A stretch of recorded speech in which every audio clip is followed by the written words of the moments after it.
Ambassador, great to see you. Welcome to London. Wonderful to have a conversation with you. Particularly interested, of course, in your current role as Ambassador to Indonesia and Timor-Leste, but you've got a great depth of knowledge and experience in the UK's diplomatic corps. I wonder if you could just give a bit of a background. Oh, with great pleasure. So I'm a reformed investment banker before I joined the Foreign Service. And I've been UK ambassador in the United Arab Emirates, which had a really big business and investment side to it.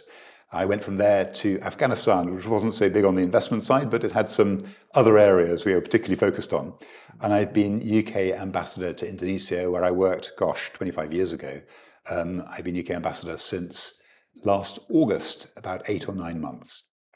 Wow, that's quite some career, some very interesting, though I'm sure challenging environments. And particularly with Indonesia at the moment, obviously the UK is acceding into CPTPP, and there are hopes, aspirations, maybe that Indonesia will follow. But just give a bit of detail, if you don't mind, about the economy of Indonesia and some of the challenges, but also some of the opportunities. Well, Indonesia it's the world's 16th largest economy at the moment, and PwC, many others predict by the next 2 decades, we'll see Indonesia up in the 5th or 6th largest economy.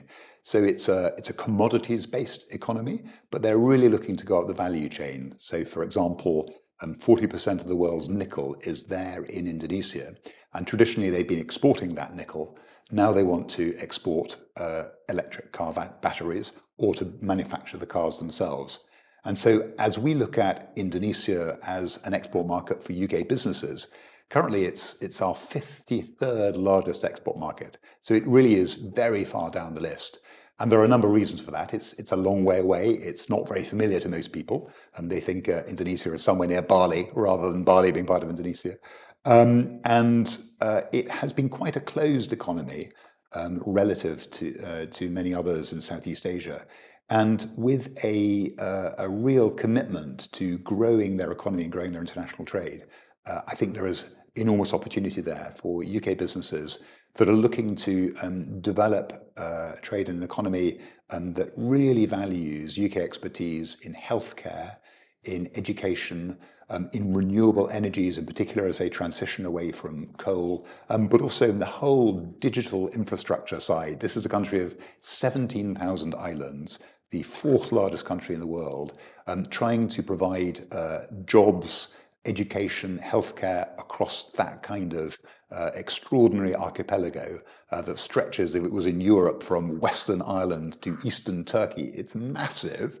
Trying to provide services to that is an enormous opportunity for UK businesses with great skills in those areas. That's fascinating. It's slightly concerning, though, that this is the 16th largest economy and it's only the UK's 53rd largest trading partner. What practical focus is the UK government providing to support and open up or to evangelise about the potential that exists in Indonesia? Sure. Well, those stats bother me too, and that's why we're determined to support businesses in changing them. So what we're doing at the moment is we're working with quite a range of UK businesses that are already aware of opportunities in Indonesia to see how we can support them and ideally grow their supply chains so that they can bring a train of other UK suppliers into the country.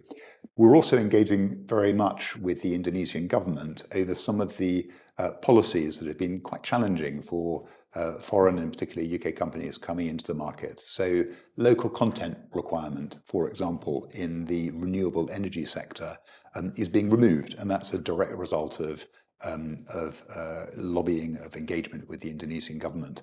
And we're looking at that right across the rest of halal certification for food, how you can do that in a more user-friendly manner for some of the fantastic food and drink offerings coming in from the United Kingdom, as just one example. That's fascinating, and obviously it's clear that there's a lot that you and the team have been undertaking to ease the path for UK businesses. Are we looking at services sector opportunities in Indonesia as well as the trade in goods? Goods and services both. And I would love to see a free trade agreement negotiated at some point in the future. Indonesia itself talks about coming into the CPTPP. And I think there is opportunities across the services sector in particular the whole ecosystem around digital services, but of course our enormous strengths in financial services, legal, accounting, etc., but also vocational training. And there is a desperate requirement with this enormous growing population that's going to reach its peak in the next decade for that workforce to be joining the job market suitably equipped. And there is a desperate shortage of skills, and so a very strong drive by the Indonesian government to internationalize and to open up that whole vocational services sector. Well, the Chartered Institute is obviously an exporter of services. We provide qualifications and training, and we were chatting earlier. You were saying that there are some innovative UK universities who are already looking to export and to grow their market in Indonesia. That's right. 2024 is an exciting year. We see the first two UK universities, King's College London and Lancaster University, coming into the Indonesian market, delivering degrees that will be wholly delivered in Indonesia. And we hope they are the tip of the iceberg. We're looking at a political change taking place in Indonesia in short order. What's your view of what that might mean for relations between UK and Indonesia?